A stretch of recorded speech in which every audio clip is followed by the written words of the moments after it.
ደራስን ከቤቱ እንኳን መላክ በብዛት በሚመስል ወሽመን ትካዜ ያደርግና ማዕዘን የሌለበት ልብስ ጭቃና ዙዌሩ ሙዚቃ ከሴት መሳይሉ እንጨረቃ የጨዋታሽ በዛ የምስሽ ፍስሀት የመንፈስ ረቂቅ የነፍስ ልባ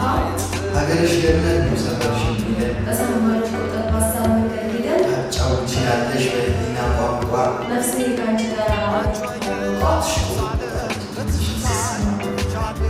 ጸባይሽ ሲገለጥ በምድራዊ ዜማ ከገነት መንጭቶ ከሰማይ የመጣ ጣዕሙ ባይፈጸም ቢጠጣ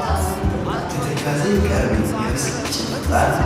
የመላእክት ቋንቋ የሱራፌል ልሳን ቃናሽ ነፍስ ወይ ድምፅሽ ወደ ሌላ ውሰጃት እባክሽ ነፍሴን ወደ ሌላ ምግባርሽ ነገር ነው ከዚህ ያለን ነገር ምንጩን ማን ያውቀዋል ሩቅ ነው ያንቺ ሀገር ባህልሽን እንዲያውቀው የሰው ልጅ አእምሮ መመርመር አለበት የነፍስሽ ተፈጥሮ ንግስና ሙዚቃ ተመሳሳይ መንታ ባህሪያቸው ረቂቅ የሚስጥር ሁኔታ